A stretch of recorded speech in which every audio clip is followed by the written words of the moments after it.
Good morning, children. Today, let us start fourth chapter, that is reproductive health. So, what is reproductive health? Reproductive health means a total well-being in all aspects of reproduction. It is a total well-being in all aspects of reproduction. You know the definition of health. So, reproductive health means it is a total well-being in respect of reproduction, in all aspects of reproduction. And India initiated a reproductive health program or family planning in the year 1951. Okay, India that initiated reproductive health program in 1951. And reproductive RCH is that is reproductive and child health care program. What is the aim of RCH? It is to create awareness among people about reproduction related aspects. So first aim is to create awareness among people about reproduction related aspects, and second is to create a reproductively healthy society. So society should be reproductively healthy. So it is second aim is to create a reproductively healthy society.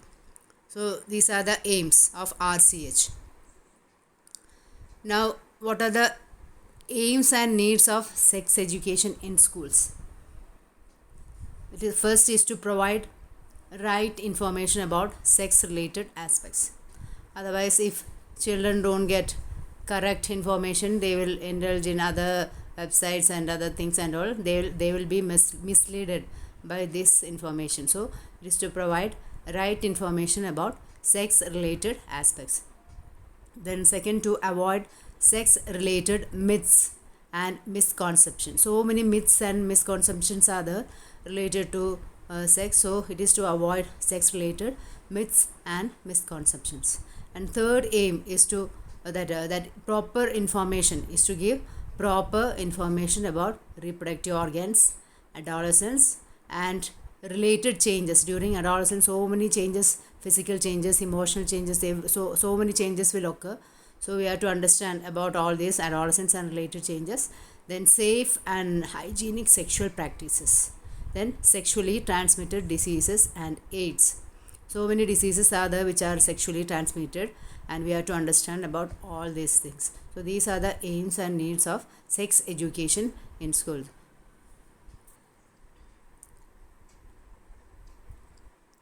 Now, what is next is population explosion and birth control. What is population explosion? What do you think? What is population explosion? In India, population was nearly 350 million during independence.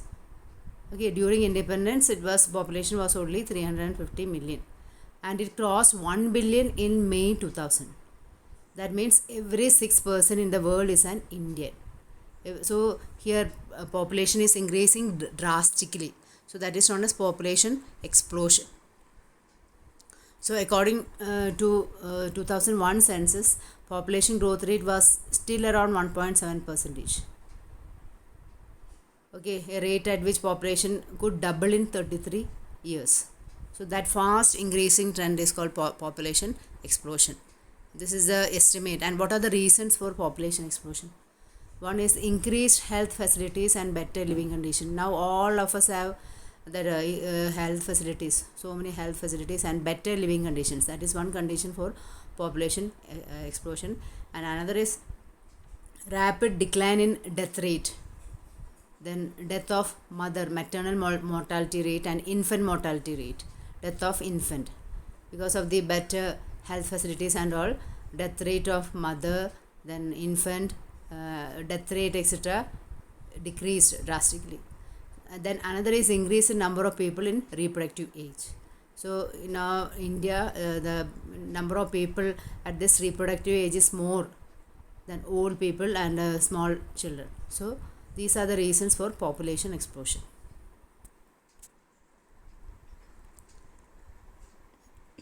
And what are the impacts of population explosion? Impacts means if population increases, what will happen? There will be scarcity of basic requirements like food, shelter, clothing, and even unemployment will be there. So these are the impacts of population explosion, scarcity of basic requirements such as food, shelter, clothing, unemployment, and other things. Now, how to control this population explosion?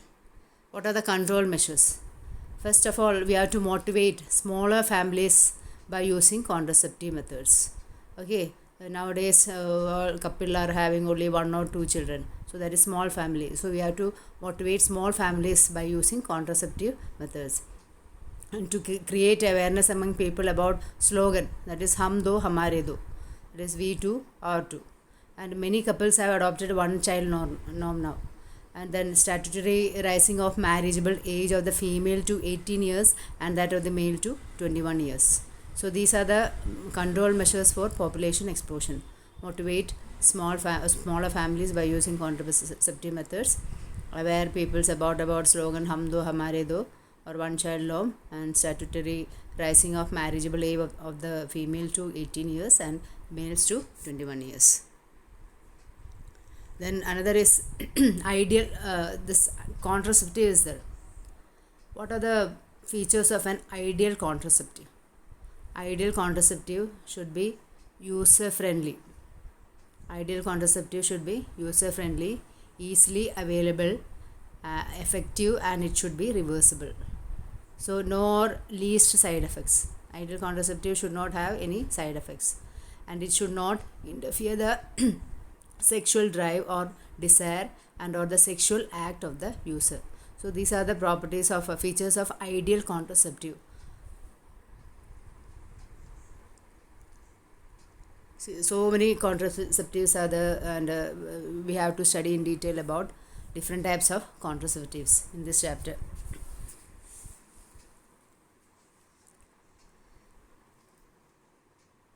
So these are the different contraceptive methods. One is natural or traditional method, and another is barrier method. Then another is intrauterine device, IUDs or intrauterine device. Then oral contraceptives, injectables, and surgical methods or sterilization. So these are the different contraceptive methods. We will study in detail about each. So first is about natural or traditional method. This question is very important for 3-mark question. So natural method is avoiding chances of ovum and sperms meeting. We have to avoid the chances of meeting of ovum and sperm, and it includes periodic abstinence. Periodic abstinence means you have to avoid coitus or sexual intercourse from day 10 to 17 of the menstrual cycle. That is a fertile period to prevent conception. So in last chapter you have studied on 14th day ovum will be released. So between 10 to 17, that is a fertile period, we have to prevent conception. That is called periodic abstinence. That is one natural method. Then second method is withdrawal or coitus interruptus. And during in sexual intercourse, that withdraw penis from the vagina just before ejaculation to avoid insemination. So this is the second method, that is withdrawal or coitus interruptus. Then third is lactational amenorrhea, and it is a prevention of contraception by breastfeeding the child after childbirth. That if a lady feeds the baby with milk, then ovulation and menstrual cycle do not occur during the period of lactation. Okay, ovulation and that menstrual cycle do not occur during period of lactation. It has no side effect, and this is effective only up to 6 months following parturition. Parturition means childbirth, and chances of failure of these methods are high. So these are the 3 different methods of natural contraceptive methods. One is periodic abstinence, second is withdrawal or coitus interruptus, and third is lactational amenorrhea. This is very important question, and it is to natural method is to avoid chances of ovum and sperms meeting, that is avoid fertilization of ovum and sperms. Then second is barrier method. In this ovum and sperms are prevented from physically meeting with the help of barriers. So here also chances of fertilization is very less, that is ovum and sperms are prevented from physically meeting with the help of barriers. And example for barrier method is condom. Condoms are made up of thin rubber latex sheet that are used to cover the penis in the male or vagina and cervix in the female. So for males, male condoms are there, and females, female condoms are also there to cover the vagina or cervix in the female. And just before the coitus, so that ejaculated semen would not enter into female reproductive tract.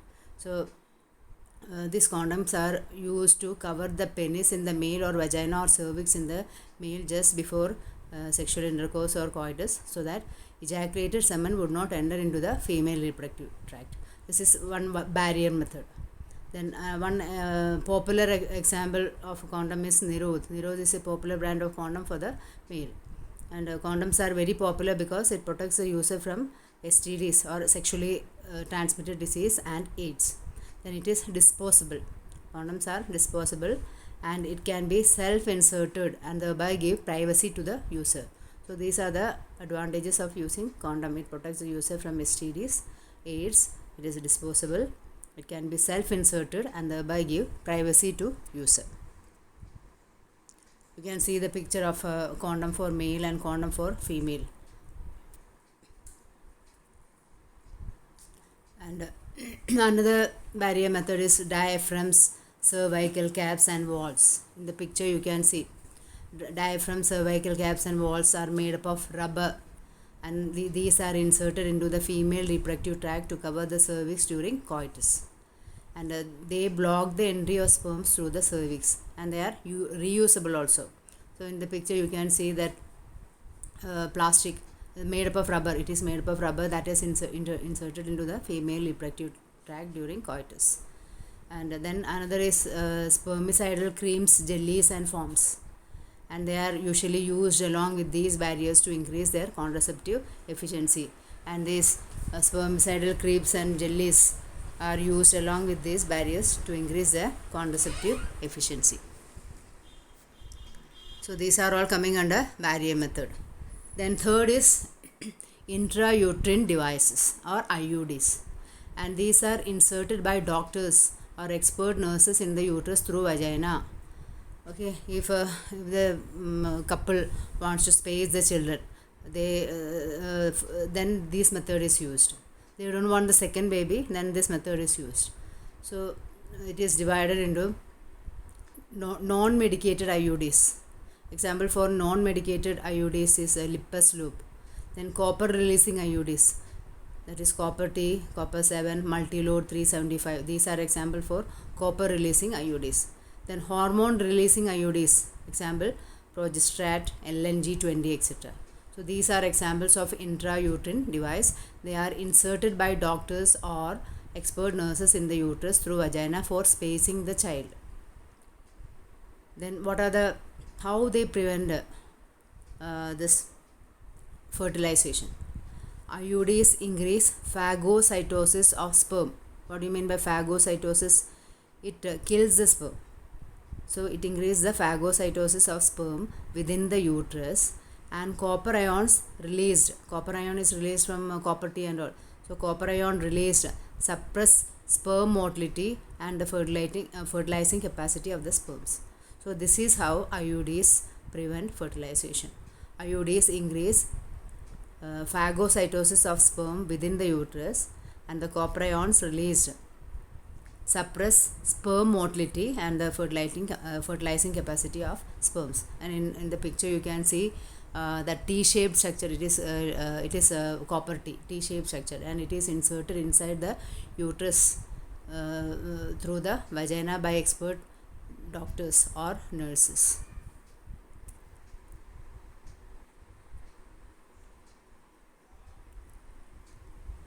Then another function of IUD is that the hormone releasing IUDs. 3 IUDs are there. So one is non-hormonal and one is hormonal, and another is third one you have already seen. The hormone releasing IUDs make the uterus unsuitable for implantation, and it make the cervix hostile to the sperms. What is the meaning of hostile?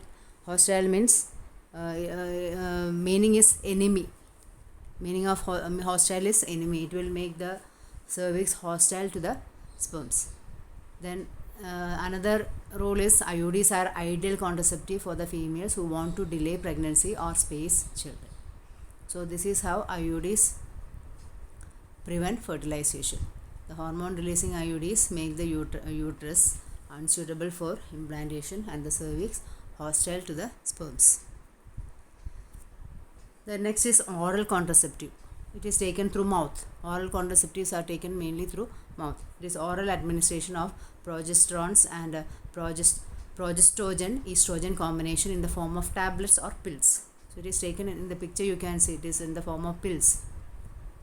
And pills are taken daily for 21 days, starting with the first 5 days of menstrual cycle. When the menstrual cycle starts, then they have to start taking pills on the 5th day of the menstrual cycle. So pills are taken daily for 21 days, starting within the first 5 days of menstrual cycle, and after a gap of 7 days during which a menstruation occurs, it has to be repeated in the same pattern till the female desires to prevent conception. So this oral pill should be taken until the female desires to have children. So it is taken daily for 21 days and on 5th day of menstrual cycle.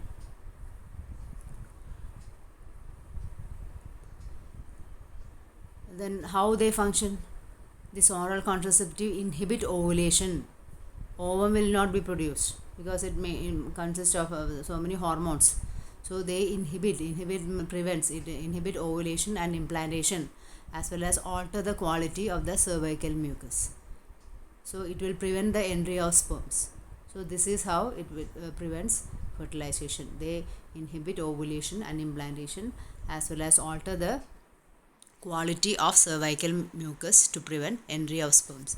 Then pills are effective with lesser side effects. And the Saheli, in the picture you can see one oral pill, that is Saheli, is a new oral contraceptive for the females, and it contains a non-steroidal preparation. It is once a week pill, and it has few side effects and high contraceptive value. So question will be asked about Saheli. So what are the advantages of Saheli? It is normally oral pills are taken daily, but Saheli contains non-steroidal preparation, and it is once a week pill. Only one in a week we have to take only once. So it is a once a week pill with few side effects and high contraceptive value. These are the advantages of Saheli, which is oral pill.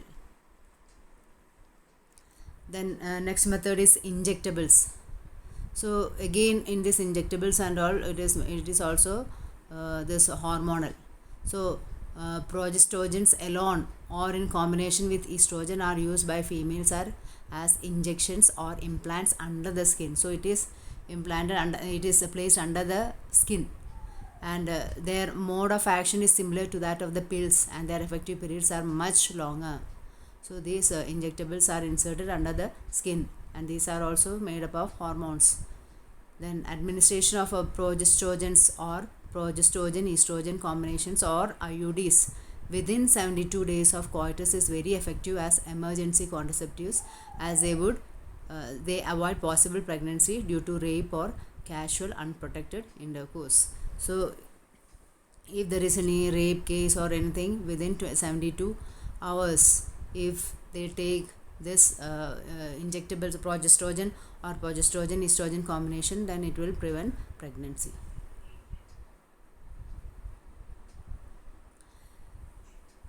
Then last is about surgical methods of sterilization, and it is a permanent method. Other methods can be reverted, but this surgical method or sterilization is a permanent method. After having 1 or 2 children, if the couple decides not to have any more children, then they can go for this method, surgical methods, and it is to block gamete transport and thereby prevent conception. So in this method, it will prevent the transport of gamete, and it is very effective, but reversibility is poor. It will not be reverted back. So one is vasectomy. Vasectomy in males. A small part of the vas deferens is removed or tied up through a small incision on the scrotum, and this is called vasectomy in males. A small portion of the vas deferens is removed or tied up through a small incision on the scrotum, and it is called vasectomy, it is to block the gamete transport and thereby prevent conception. And tubectomy is done in females. In tubectomy, a small part of the fallopian tube is removed or tied up through small incision in abdomen or through vagina. So females, its fallopian tube is removed. If fallopian tube is removed, then what will happen? It will block the gamete transport and thereby prevent conception.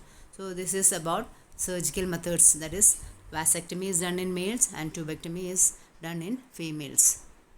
And see, in this vasectomy, you can see a small portion of the vas deferens is removed or tied. So when sperm is produced inside the seminiferous tubule, so from the seminiferous tubule, it will block the gamete transport. So it is tied and cut. So gamete transport is blocked. Then in females, a small portion of the fallopian tube is cut and tied. So it will prevent the transport of ova. Thus no fertilization. So this is all about this contraceptive methods. And what are the side effects of contraceptive methods? Contraceptive methods are anti-natural, so they will have some side effects like nausea, abdominal pain, then sometimes bleeding will be the irregular menstrual bleeding, sometimes it will lead to breast cancer also. So these are the side effects of contraceptive methods: nausea, abdominal pain, breakthrough, that is bleeding, menstrual bleeding, irregular menstrual bleeding, breast cancer, etc. So this is about today's class. Tomorrow we'll start